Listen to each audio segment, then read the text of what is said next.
సరే మరొక ముఖ్య అంశం కూటమి ప్రభుత్వం పోరాటాలకి సిద్ధమవుతుందా?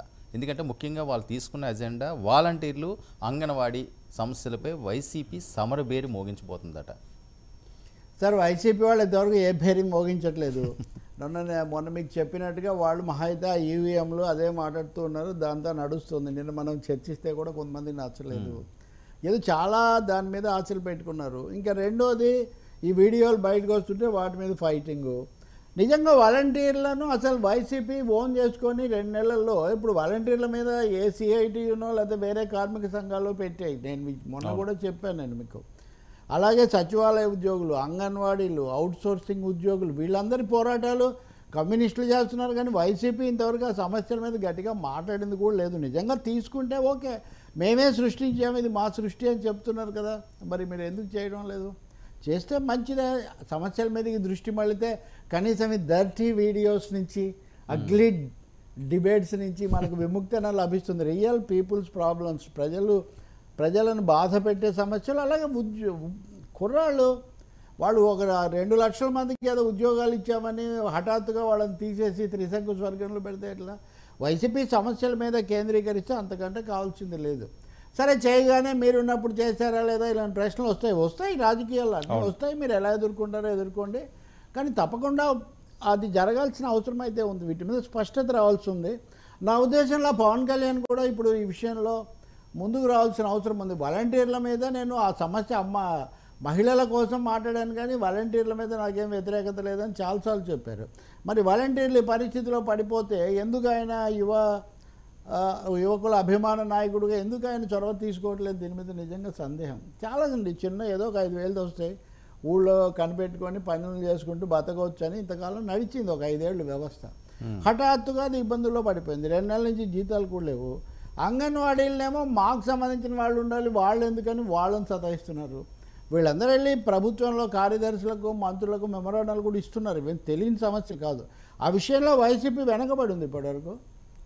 ఇప్పటికైనా కొంచెం వాళ్ళు కార్యాచరణలోకి వస్తే మనం స్వాగతించవచ్చు. కానీ కొంచెం కూడా వాళ్ళు తమను గురించి మటుకు తామేమి ఇప్పటికీ చూసుకోవడం లేదు. అది మటుకు ఒక లోటే. ఎందుకంటే ప్రజలు ఎందుకు తమ మీద అలాంటి తీర్పు ఇచ్చారనేది ఒప్పుకోకుండా, ఇప్పటికీ వెనక్కు తిరిగి చూసుకోకుండా ఎంతసేపు ఇదొకటే కూడా చెల్లుబాటు కాదు. But it is good thing. ప్రతిపక్షాలు చేయాల్సిన పని అదే కదా. సరే, ప్రభుత్వ ఉద్యోగులు కూడా వాళ్ళు ప్రభుత్వాన్ని ఈరోజు బాపరాజు గారు అవనివ్వండి, వీళ్ళందరూ కూడా ఈ ఫైల్స్ దగ్ధం దాని మీద వీళ్ళు ఆగ్రహాన్ని వ్యక్తం చేస్తారు. దాన్ని అధికారులని లేకపోతే ప్రభుత్వ ఉద్యోగులను ఎందుకు బలి చేయడానికి చూస్తున్నారు, ఇలా అంటే వాళ్ళు పోరాటానికి సిద్ధమని. ఇది ఎలా టర్న్ అవుతుంది? బొప్పరాజు వెంకటేశ్వర్లు అది నిజమే. ఇప్పుడు ప్రతి చోట ప్రతి వాళ్ళను సందేహిస్తుంటే ప్రభుత్వం ఎలా నడుస్తుందండి? ప్రభుత్వ యంత్రాంగము, అధికారులు, ఉద్యోగులు ఇవన్నీ నిరంతరం నడుస్తుండాలి. అధికారులు ఎదిగో 10 మంది వాళ్ళకి సన్నిహితులు లేకపోతే 5 మంది వాళ్ళకి ఉన్నారంటే వేరే విషయం, కానీ మొత్తం యంత్రాంగాన్ని సందేహించే ఒక పరిస్థితి. దాన్ని చూసి ఉత్సాహపడిపోయి ఒకరిని మించి ఒకరు చెప్పాలని, ఆ కథ ఇదిగో వర్మ మీద చూడండి, అదిగో ఇంకొక ఆయన మీద చూడండి, ఇది ఒక విధంగా ఒక అనుమానాస్పదమైన ఒక అనిశ్చిత వాతావరణం ఏర్పడింది. ఇది క్షేమం కాదు. ఇంకోటి ఎవరు బాధ్యత వహించాలండి? ఓ ప్రభుత్వం వచ్చిన తర్వాత వారం రోజులు 10 రోజులు తప్ప 2 నెలలు అయిన తర్వాత కూడా అక్కడ ప్రమాదం జరిగినా ఇంకోటి జరిగినా ఎవరు బాధ్యులు అవుతారు దానికి? ఇంకా ఉన్నాయి మనం మాట్లాడాల్సిన. అవైనా అంతే. బొప్పరాజు నేను కూడా విన్నాను, ఈ ప్రమాదాలు అనేక కారణాల వల్ల జరిగితే ఎక్కడ మంట కనపడినా కానీ తగలబెట్టేసినారని, ఎక్కడ కరెంట్ పోయింది అనుకోండి దీని వెనక ఏదో కుట్ర, అది ఎక్కడ కుదురుతుందండి? మీరు కావాలంటే ఒక టాస్క్ ఫోర్స్ పెట్టండి ఈ కార్యాలయాల్లో ఫైల్స్ వీటిని కాపాడడం కోసం. ఇంకొకటి పేపర్లెస్ ఆఫీస్ అనే భావనను భారతదేశంలో తెచ్చిన వాళ్ళలో చంద్రబాబు నాయుడు ముందుంటాడు. అవును, పేపర్లెస్ ఆఫీసు మీరు 2000 సంవత్సరంలో ముఖ్యమంత్రిగా ఉన్నప్పుడే మీరు మాట్లాడారు. ఇంకా 25 ఏళ్ళు గడిచాయి.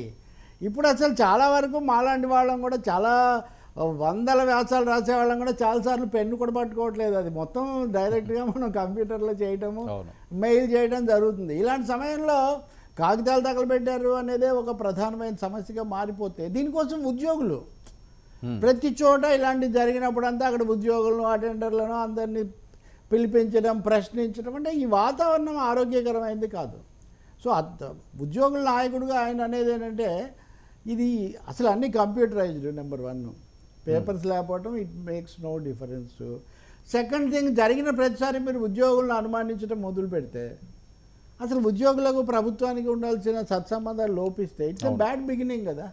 అది నిజంగా అది ముఖ్యమైన విషయమే, ఆలోచించాల్సిన అంశమే. జాగ్రత్త తీసుకోండి, బాధ్యత తీసుకోండి భద్రత కోసం. కావాలంటే ప్రతి ఆఫీస్లో ఒక ఫైర్ ఇన్ఛార్జిని పెట్టండి, అంతేగాని ఇంకోటి అంటున్నాడు ఆయన, ముఖ్యమైన చెప్తున్నాను నేను మీకు, సీసీ కెమెరాలు పెట్టమంటున్నారు ప్రతి చోట.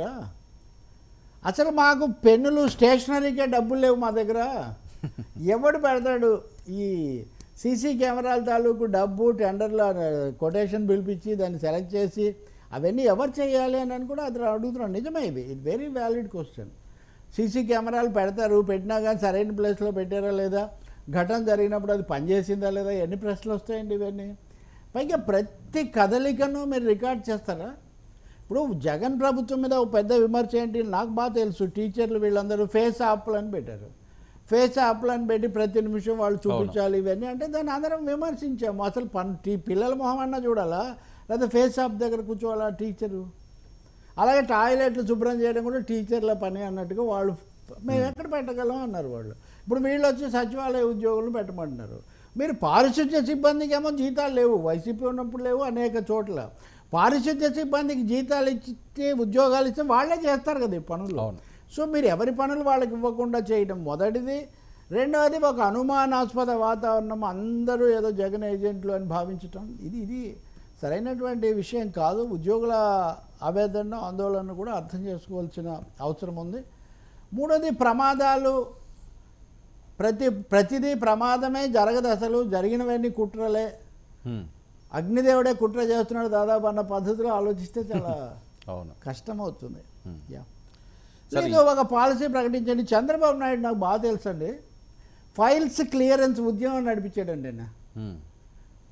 ఫైల్స్ క్లియరెన్స్, అసలు ఉద్యమం పేరే ఫైల్స్ క్లియరెన్స్. అన్ని చోట్ల అనవసరమైన ఫైల్స్ తీసేయాలి అని మీరు ఒకసారి నెట్లోకి వెళ్ళి కొడితే వస్తుంది. ఎప్పుడండి ఏది? ఐ థింక్ 1999 2004 మధ్యలో. ఓకే, నేను మీకు ఇప్పుడే మనం చర్చ అయిపోయే లోపల మీకు చూపిస్తాను కావాలంటే. అది పెద్ద ఆదర్శము. ఈ ఫైళ్ళ భారం మనకెందుకు ఇదంతా. సో ప్రభుత్వ కార్యాలయాల్లో ఇది ఉంటుంది కదా, ఎప్పుడు ఒక ప్రాసెస్, కొత్త విధానాలు లేదా పాత. మీరు ఏం చేస్తారు సార్ ఇప్పుడు చర్చకు వచ్చే ముందు మీరు